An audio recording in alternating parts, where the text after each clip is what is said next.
What's going on? This is Hoppe Hour. I am your host, Ryan Hoppe. And from 670 The Score in Chicago, the one and only Matt Spiegel was on the show. What's going on, man? Hey, Ryan. What's happening, man? How's it going down by you? I know you're not up here anymore. It's going great, man. So I'm originally from Chicago. I grew up in Arlington Heights for 21 years, and 670 and B96 in its prime were like the two things that really defined me wanting to go into sports radio and going into radio overall. And so as I was saying to you off air, I used to listen to 670 in the library. I would listen to you and then B&B from like 2 to 2:50 until I would get out of class. And the funny part was, because of me listening to sports radio and watching March Madness on CBS TV 11 years ago, I actually got everything banned in the library. So because of you and 670 at John Hersey, they can no longer have fun unless they changed it. Oh, my God. You know what? I'm not going to take that blame. I was just living my life, doing my thing, man. That is you as the conduit. Yeah. And you're the reason that they're not allowed to have fun anymore. But no, man, I love that because, like, we all have our moment, right? We all have our moment, and we all have, like, that show or that radio sound that made us get into it. That was like, oh, that sounds like fun, or that feels like fun. So the fact, like, that I could be any part of that for you is just awesome. Love it. And I think what really meant a lot to me in Chicago radio was it was like a voice you could turn to, because this was around the Jay Cutler era. So I could turn to you guys to just rip into him or sort of give him props, because like I'm never able to really trust the national media because I don't know what they're saying. But man, you guys and all the shows, it was like comfort if he were to throw 4 interceptions against the Panthers or whatnot. Well, we lived it. We lived it every day, right? We saw that dude. And so we went to the violent ups and downs that dude's play brought out for us in conversation. I was in Green Bay with Dan McNeil working and was at the game, his first game against the Packers at Lambeau Field, when he turned it over a bunch of times. Yeah. It was just an absolute disaster. And the next morning, we were live from a bar there in Green Bay. And I turned to Mac during the show and I said, you know what? Cutler's going to have problems in this town. He said, why? I said, because he has jerk face. It's not because he is a jerk necessarily. It's because he has jerk face. He has like AJ Przinsky face or Bill Lane Beer face. He just has that face that just drives you crazy. So whenever anything goes wrong, it makes it that much worse. And that's what it was like living with Jay, right? Like, and whenever anything went wrong, or whenever he was annoying, or the body language seemed worse, or even if Mike Martz was the problem, when he said, tell Martz I said F you, it came off bad for Cutler as well. It's just like, he just had this intrinsically unlikable thing that kind of doomed him. Because when you actually look at the body of work and look at the volume of play, we'd kill for it. Most years, we'd frankly kill for it. That's how quarterback starved we are. My idea about Jay is I think he was forced to play football. I think growing up, somebody told him he had to play because he never looked like he was having fun, man. I've seen worse quarterbacks with body language where they look like they're happy to be there. I don't know. I can't think of a name. Like, let's say Geno Smith. Like, they just seemed kind of happy to be there. But man, Jay, even when he won, he was so passive aggressive. Yeah, no, it's true. And never forget that Jay's dad was the local sheriff. And so Dad was in charge, and Dad was feared, and Jay grew up thinking that he should be in charge and also feared, and just kind of didn't care about a lot of stuff. Just was very, very entitled there in Santa Claus, Indiana. And, you know, it's interesting. We all knew guys like that who didn't love the sport but were good enough. I remember there was this dude who was 6'8" in my high school who had no interest in basketball but just kept feeling pressured and finally did it and wasn't good. Just kind of got laughed at, but he was 6'8", so everybody thought he was supposed to do it. And it can wreak havoc on your life. Keep following that kind of stuff instead of actually what you want. So when the news broke that the Bears got Andy Dalton, I was as mad as everybody else. I didn't think we were going to get Russell Wilson. I just didn't believe it. But Are there any positives to them signing him? Because I'm already kind of like in Bears purgatory because I've been removed from Chicago for 6 years that I haven't watched that many games, and Mitchell just made me mad. And I don't want to leave the team because it's the team I love, and like I feel like a bandwagoner watching the Buccaneers down here. But is there any optimism about Andy joining the team? Any? Well, yeah, I think there is some because it depends what your ceiling is. You know, like his ceiling, the ceiling of what the Bears can be is really, it's obviously capped. Like you're not going to be a Super Bowl champ. You're probably not going to be an NFC title game team. But could you be 9-7 and make the playoffs? Yeah. Could you go 10-6 and make the playoffs? Yeah, probably. Dalton's done that before. And I really believe they're going to have the simplified, streamlined version of the offense that Mitch Trubisky ran for the final 6-7 games of the year that was more Bill Lazor than Matt Nagy. I think you're going to have Nagy as the offensive coordinator and play caller, but it's going to be very streamlined. They're not going to ask Dalton to do a lot of the crazy stuff they were asking Mitch to do, stuff that Pat Mahomes gets asked to do. I think they're going to try to be the Tennessee Titans North, try to run the ball with David Montgomery, throw passes every once in a while, and hope the defense is strong and stout enough. But look, the defense in Tennessee isn't even that good. And still, every year, they're 9-7, 10-6, maybe 11-5, make the playoffs, and they all enter the playoffs. And we all know that Tennessee's not going to win the Super Bowl. We know it. And that's what the Bears are accepting to do. Now, most of the teams around the league will tell you that unless you have that quarterback who's going to make you special, that it's not an unsensible way to do business, the way the Bears are doing it. It's just super unexciting. It's super uninspiring, and it's settling for a much lower ceiling than we all want and, frankly, we all deserve. So it's boring, but there is optimism in there if you can accept that a decent year that's fun to watch for the most part and gets you into the playoffs is considered success. There's just this inner anger I feel. It's where I feel like they know that we'll keep watching and we'll keep supporting them because they know that sports radio is going to blow up and sport blogs and Twitter is going to get mad and reply at all their tweets with anger. But what I'm mad at about the Bears, the ownership, Ryan Pace, what I'm furious about, bro, is the fact that I don't want to say it's like an abusive relationship, but it's one of those where they know that we're just going to come back and watch. You know what I mean? Yeah, we're owned. We're completely owned. It unifies this town. Everybody watches on both sides of town, in the burbs and everywhere. They know there's nowhere else to go. When it really hurts them is when fans don't show. And there was no chance for anybody to do that and no chance for them to see that or feel that. And I hope to God that at least by middle of the football season, we're at 100% capacity so they can see if there's no shows, so they can feel it, because that does make a difference. There's been several different times in life where it does make a difference and often forces regime change. But, yeah, they know. Here's the thing about the Bears, man. It's a family business. It is a family business, and nobody in the family has ever gotten good at the business. None of them.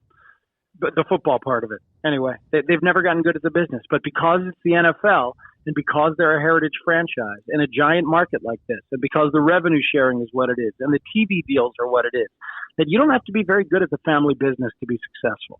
You don't have to be Art Rooney Jr. You can be George McCaskey or Michael before him and survive just fine. You don't have to be the Maras as the Giants. You don't have to be Bob Kraft and then Jonathan Kraft. It's like if nobody in your family ever figures out how to be great at the football side of it, it still doesn't really matter in terms of success and sustainability in this league. That is the sad truth of the NFL. You know what's funny is growing up, I would hear about the 85 Bears over and over again every year. 85 Bears, 85 Bears. And I think it was after Jay sort of failed in Chicago, quote unquote failed, is when I think the whole 85 Bears thing is just kind of an ancient relic of the past. Because don't you kind of remember like 1990s through maybe 09, everybody would kind of talk about it. And now it feels like everybody's kind of fed up with the fact that was our last really good team. It seems ridiculous now. I think we've gone in phases with it. And maybe we've all landed at the place you're talking about now, where it just seems absurd that we're talking about, 36 years ago. I mean, we've done the documentary. We had the 30 for 30 where they all wrote the letter to Buddy Ryan. We've seen so many of them die. We've seen, LA Mike Richardson is on trial for murder soon. It's like it is ridiculous that we still look back on that as the pillar of the franchise, as like the greatest moments. Frankly, I find myself looking wistfully and longingly at the Eric Kramer years of 95, 96, when that offense was pretty good. And they won a big playoff game against the Vikings. Those years, those like prime Wanstead years, which felt unsettling and perhaps unrewarding at the time. As the years go on, I'm looking back at it like, well, that was kind of fun. I wish we had some more of that, and let alone the Lovie Smith years. So it's, part of that is just the very nature of history, and part of it is just the truly uninspiring present that we live in. As the offensive genius is just not that.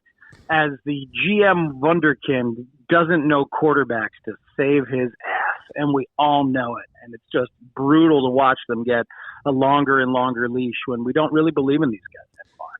I have this weird fascination with the Lovie Smith era because, I was younger, so I never really got to obviously meet him or anything, but he's one of those guys where I would love to just get a beer with him and talk to him, because I feel like I could be wrong because I didn't work in the media, but I feel like we never really got to know the real Lovie because he was so polarizing by not being polarizing, because literally every press conference was the same thing if they won, or it'd be different if they lost. And I feel like, not that we took it for granted, but now that we're beyond mediocre, I just miss Lovie Smith. There was something about him that I found captivating. I didn't find him captivating. I had a lot of respect for him because the players loved him, and the players busted their ass for him. He believed in them, they believed in him, and that's all that matters. It didn't matter how we, the media, felt. And I used to say that all the time. It's like, we can find him boring, but it just doesn't matter. But I didn't find him captivating because he was committed to being boring, man. He was committed to being uninteresting, similar to John Fox. It's really an old school football mentality. And I never got to know Lovie. I only talked to him a couple times on the radio. I know some guys who covered him very closely, and they don't feel like they ever got to know Lovie. Lovie just didn't really let people in. But his players loved him. They felt it, and that matters, man. Those defenses were great. And they found a way to make turnovers sustainable, which just it shouldn't even happen. But it did happen here because of the way they taught it, because of the peanut punch, and because of the relentlessness of that group and how they performed for each other and all of that. So much respect for Lovie, but I cannot agree on captain. I didn't mean captivating where he's like Pete Carroll dancing around. It was more, it was just weird to look at how he was so good at not saying anything. And it's almost like it takes more energy to be Lovie than to be like a Pete Carroll. To just not say anything for 10 years, that takes a lot of effort to just be that boring. It's true. It's true. And it worked for him. Just remember how much those guys loved it, man. All of them. And they'll still tell you they do. So I need you to teach me about what's going on with the Cubs and White Sox, because I cried for about 2 seconds when the Cubs won the World Series.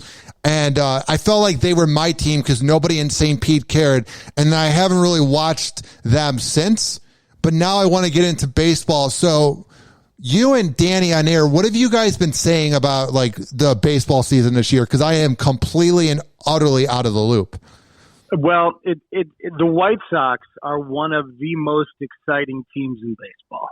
One of the coolest, most likable teams in baseball, perhaps aside from their manager, who was a very awkward hire at the age of 76 with lots of old school mentality, and the owner went over the GM's head to say, this, my old friend Tony La Russa is the manager. So that's weird. But the players, the roster, the makeup of the team, super fun, and they're going to be really, really good. So that's what it's about. for the most part in baseball in this town. And for the Cubs, it's like the third year in a row where we've gone into it saying this young core that Theo Epstein put together, this is their last dance together. Kyle Schwarber's already gone. The other four real true members of the offensive core, the young guys that kind of all came up together, Wilson Contreras, Anthony Rizzo, Javi Baez, Chris Bryant, three of them are free agents at the end of this year. Three of them. And Contreras is a free agent the year after that. So it's really about the start and where they are at the deadline. If things are ugly for the Cubs at the deadline, then a couple of those guys might get traded. And that includes the highest profile guys right there with Bryant. And some of them might get extended. But, the Cubs are trying to hang on. They're like the 89 Bears, man. That's what this is. Because as good as that year was, as great as that build was, as phenomenal as the rebuild was, as successful as Theo's regime was, it was one title and one trip to the World Series with a bunch of frustrations shortly thereafter. So this is, 5 years down the road after 2016 and maybe one final shot before they rebuild with clarity, which is not something they're admitting that they're doing, but a lot of the offseason moves have been doing. So there's some awkwardness here for the Cubs and a lot of attention here at the start because that start could dictate how things go at the deadline for sure.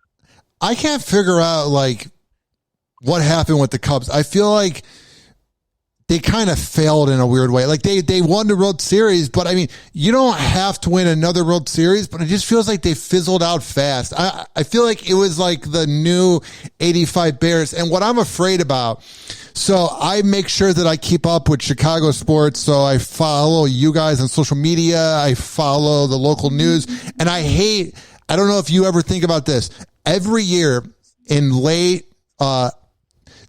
when it's around the anniversary of the Cubs winning the World Series, Comcast Sportsnet will be like, today is the 3-year anniversary. Today is the 4-year anniversary of the Cubs winning the World Series. And I wrote this comment. I was like, way to live in the past, guys. And it got 500 likes and all these people were mad at me. But I'm just really afraid that we're never going to be present. And you can tell me if I'm wrong because you're the one in Chicago and I'm very removed. But I feel like forever and ever, we're just going to be like, oh, it's the 14th. It's the 17th anniversary of the Cubs winning the World Series. And I'm very afraid that we're never going to be present again in the moment. Well, it was pretty special, man. Yeah. It was a lot of years in the making. But I saw this with the Red Sox fan base. My dad has been a Red Sox fan since 1941, and I saw him wait a lifetime and get a championship in 2004 and then get grumpy again very quickly. It only took a couple years for the grumpiness to resume, and we're seeing it with the Cubs and with the fans that now a lot of them say, oh, this team stinks, and they're never going to do anything other than that 1 year, So it's like all that talk about, just give me one before I die. Then people got their one, and now they're like, okay, just give me 2 before I die. I'd like 3. So there's awkwardness around it for sure, but yeah, they'll keep celebrating it. Yeah, forever. I'm sure they will. They'll keep commemorating it, and frankly, it was pretty special. And I know you said you only cried for 2 seconds. It was powerful stuff, man. I was, I don't know that I will ever find a season and a time and a team that I am more pleased to have been around for. You know what I mean? I was super close to that team that year. I went to 4 World Series games as media and 2 of them as a fan. Was on the field at Wrigley after they won the National League against the Dodgers, on the field in Cleveland after they won the World Series, checking these guys out and interviewing some of them. And it's here I am diving back into it. It was special. So you might just have to live with it, Brian. You might just have to deal with it. I think I got to just be cool with it. You know what I mean? I feel like I look at it very negatively, but it was just growing up. I was old enough to remember 98 and then obviously Barman and then 07, 08. So then it was it was the best sex you've ever had. And then after that, it's you're in the playoffs. It's fine, but it's never that one time. And I think that's what bothers me. But I mean, for you, were there any 1990s Bulls teams that sort of were equal to the feeling of the Cubs winning, or was the Cubs winning just its own animal? Cubs was its own animal for me because of my baseball love. And because of how close I was to it at the time, we talked to Joe Madden every week, and developed friendships there, that kind of thing. And so I just felt very connected to it in a different way. But the Jordan Bulls, man, that just defined swagger for a lot of us in anything that we did in the 90s. I mean, I was singing and making records and bartending and doing whatever the hell else while also producing and hosting occasionally in the 90s during those years. But this entire town was just feeling itself in a big way because we had the king. We had Muhammad Ali on a basketball court, and everybody knew it in the world. So, and to have that backed up year after year after year was just like, see, I told you, like the collective swagger of this town probably was big in the Capone years and big in the Jordan years. And I don't know that we'll ever get back to it, frankly. So I met Joe Madden one time. He came by my radio job about 6 years ago, and I met him. And I met him for 10 seconds, and it was the coolest 10 seconds that I've ever met somebody. He was so cool, and he barely said anything to me, and we took a picture. But I think out of everybody I've met, and I'm not name dropping, but I've met comics, I've met radio people. Out of everybody I've ever met, there was this cool swagger where if it was anybody else that did what Joe Madden did, I would think he was too cool for the room. But the fact that he was really quiet was what made it so special. Was he just was like an everyday guy. Yeah, he's a cool dude. He just is. He's super curious. He's got a real active brain. He likes to have fun. He likes to be positive, and he's awfully smart. So yeah, there's it's the full package there for sure. And he's very, very approachable. That's for sure. And his team is going to be really interesting, man.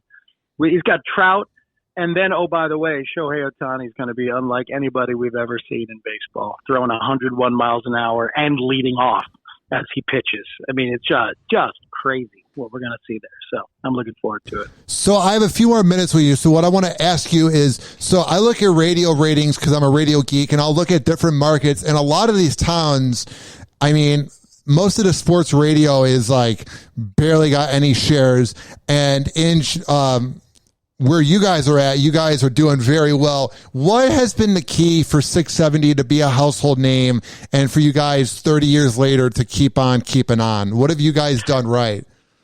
I think we've genuinely connected with the listeners. There are some listeners who don't like us and still listen. Yes. There are a lot of listeners who do like us and still listen a lot, and we interact a lot. And I've gotten to be genuinely connected via social media or via our text lines or the caller lines or Facebook or whatever with a ton of people, ton of actual listeners. And as the world gets more and more isolated, live and local radio is a very special thing. And to be able to know that no matter what's going on in your day, that you can turn on the radio and get a certain vibe and certain voices talking to you in a certain way and welcoming you in, whether you agree or disagree. And you know that no matter how it goes, we're all going to be there again tomorrow. It's pretty special, man. So, I think we all end up needing connection way more than we admit and perhaps realize at certain points in our lives. And this connection that the Score has and that I have with the listeners can feel oddly one way sometimes, but it's not really one way because people know you. There are people out there who feel like they know me. They do know me. I mean, I try to be as close to myself as I can. So long answer, but that genuine connection, even aside from the sports frankly are a backdrop for the connection, in my opinion. So that's why it works as a medium. Now, when it's all said and done, what do you want your legacy to be in radio? Oh, God. I want it to be that I was entertaining, that I helped your day go by fast, that I helped people center themselves if they ever needed it, depending on stuff that was going on in their lives, and that I was not an a-hole, Ryan. I don't, it's gone from wanting to be liked, which certainly was a driving force in my life early on, to now just simply wanting people to know I'm not an a-hole. Yeah. Because not everybody's going to like me. You know, you can hate me, you can dislike me, you can not be a fan, whatever. That's cool. But I'm not an a-hole. There's lots of them out there, and the world has too many of them. So I don't want to be thought of as that. There's that weird thing in sports radio where those guys that are like the loudest in the room, it's like, it's like, can you just turn it down a notch? What are you doing? They're drawing attention, they're provoking emotion, and they're being encouraged to do so. Yes. And there's a lot of success. Hell, man, Skip Bayless has been a fraud and a charlatan for decades, and he's still making $8 million a year. Ridiculous. You know what I mean? It's outrageous. It's like, so, you know, I mean, more power to you, I suppose, if you can live with yourself and do that. But I like to try and be authentic. I couldn't imagine not being that way. You know what I mean? So now, for people that haven't heard your show, what's it like and how can they tune in? 670thescore.com/listen. You can go to the radio.com app, which is what our corporate overlords at Entercom have put together. So you can listen to all radio.com stations throughout the country. Just choose Chicago and choose the Score. And it's me and Parkins. Danny Parkins is super smart, super thoughtful, has strong opinions, has a good sense of humor about himself. Thank God. And because he needs it. And then, you know, and he and I get to kick it around and do live improv, essentially. We have a good time, try to make it conversational. We do get into meaty topics, but we also just have some fun with whatever's going on with our lives. And we do not ignore the cultural and occasional news world at large out there. But I just, you know, I think you'll find genuine conversation, people having a good time, and really curious, interested sports fans. We both love it, man. We totally love it. He loves football more. I love baseball. We both love basketball. We're both passionate about, you know, anything interesting in sports. So that's what we're always unearthing every day. It's fun. Well, Matt, it's been a lot of fun having you on the show. It's very bizarre interviewing you because you were just a voice in my car when I was driving to Harper or when I was driving to John Hersey. So it's been a lot of fun having you on the show. Ryan, a pleasure, man. Thanks for asking. Thanks for listening, and keep doing what you're doing. Enjoy yourself. Awesome. Thank you, bro. You got it, man. All right, bye. Hoppe. This is Hoppe Hour.